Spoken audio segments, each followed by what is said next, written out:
kisses on the balcony as I wait for thee to come home.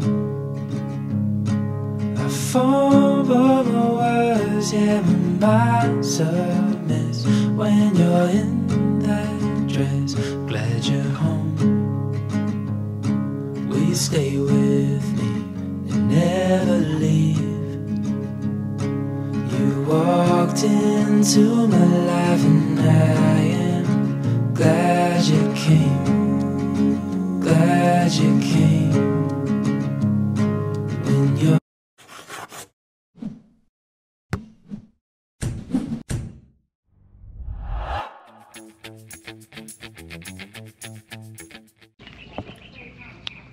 Hola, good morning mga ka-amigo. Ayan, nandito kami sa Pilipinas. Dumating kami nung isang araw, pahinga ng isang araw. Tapos ngayon pupunta kami sa San Roque Dam. So hinihintay lang namin yung service namin papunta ron. So dito namin iiwan si Black Panther. Ayan yung sinakyan namin. So, sa dami namin, nagkasya kami. Paano? Yung iba dito sumakay. Eto dito. Yan, dyan sila sa loob. Bago makapasok dito sa San Roque Dam, merong checkpoint. Tapos kukuha yata ng appointment.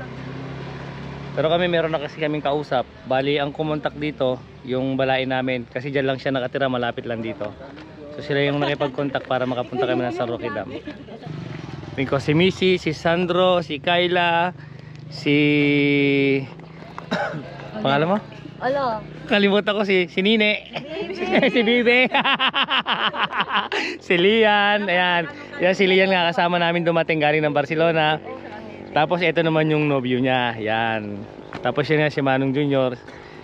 Yung aming piloto. Yan. Piloto namin yan. Pag umuwi kami ng Pilipinas nagbabakasyon, kasama namin siya. Siya yung nagdadrive. Pwede rin naman ako mag-drive kasi mas kamisado niya rito eh. Kasi ito nga pala si Kagawad. Yan. Sawadika. Bali siya yung ano, siya yung nakipag-coordinate dito para makapasok kami dito sa San Roque Dam. Ganyan din po yung kalalim. Yung ilog po na yun, yung ganyan po siya kalalim. Yun yung Agno River. Wala rin na. Gala mo yung ganda. Long legs.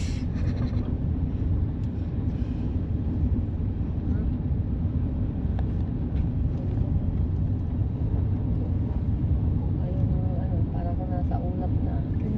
So ito pong tubig na to mababaw yan. Hindi, malalim na tayo sa kabila. Pero ibig sabihin ko po umaangat pa yung Oo, ayan ang normal level pa niya. yung may puti po na yan. Kasi naranasan din namin ng shutdown nung nagto-25 bago Typhoon Christine. Actually nakabawi lang uli mula nung nag-Typhoon Christine. Ngayon wala na uling bagyo kaya humina na ulit. Pero yung puti po na to hindi na siya umaangat yung tubig. Hanggang dyan lang siya may puti. Hindi na papalampasin dyan kasi above normal na yon. Kailangan na nating mag-open ng gate lalo kung may bagyo. So ito pong lugar na to talagang malalim po siya sa ilalim. Siya. Silipin sa kabila ganyan siya kalalim. Ganun siya kalalim. So yan pong lugar niya may mga isda yan. Oo, yung malalakang tilapia. 3 kilos each ang 1 kilo. 1 kilo lang po yung isang piraso? 3 kilos ang isang piraso ng tilapia. Hindi pa kayo nakabili. May bumibili dyan marami. Tanungin sa guard kung gusto nyo bumili dyan. So ang ganda. Itong ganda no. Ito malalim pala to. Yung pinakaputi niyang yan. Hanggang dyan lang yung level. Hindi nyo na hinahayaan kung mga tao yung tubig. Oo, hindi. Kasi yun na yung normal. So po ito po yung tubig na to. Pag nag high tide siya, itinatapon na ninyo papunta rin sa pero kung Agno naka-normal River. ano siya, okay pang i-maintain yun. para siyang ano, lawa. Oo, lake. O lake yun.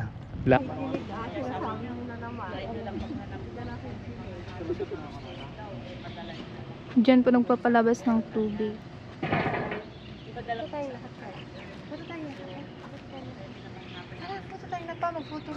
Ang ganda.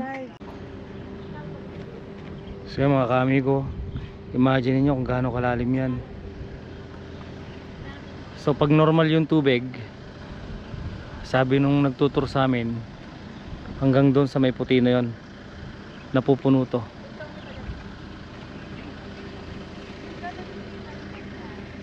Tapos pag magpapakawala sila ng tubig, yan yung 6 na yan, na malalaki na yan, binubuksan. Ito yung pinakasaraduhan niya. Tapos yung hydraulic niya nandun sa kabila, So bubuksan yan, tapos yung tubig lalabas. So basta yung labasan ng tubig. Laki, ang laki nitong San Roque Dam. Ayun o, may mga bangka nangingisda. So yung mga nangingisda na yon, ang isang piraso ng tilapia dito kumikilo ng 3 kilo. Grabe sa laki. Kung gusto mong bumili, by order, mag-order ka. Imagine mo, bumili ka ng 3 piraso, kumikilo ng 9 kilos. Yan, ang laki, ang ganda. Ang ganda ng San Roque Dam. Walang hawakan. Dapat ko na-endorse. Alo, nakakatakot. Tapos mahulog ko. Mamaya malaglag yun. Yung isa kasi merong handle yun. Sabi ka. Ala, nililipad na ako. Ay, ganda. Umabot dito ah.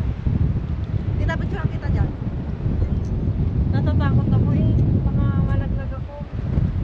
Ay, nakakalula. Yung kagaya. So yun mga kamigon, dito kami sa Kwan, sa old dam ng San Roque.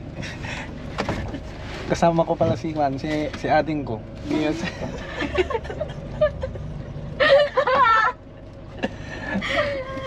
At si pinsang kong baby.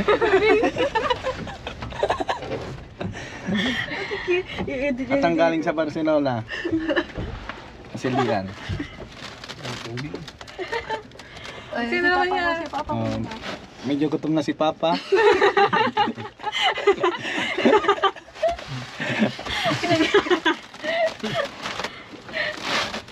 Tawang-tawa naman to.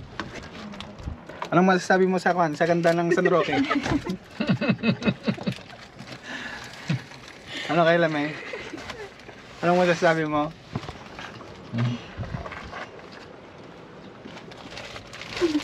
Ano kasi? Gutom ka na ba?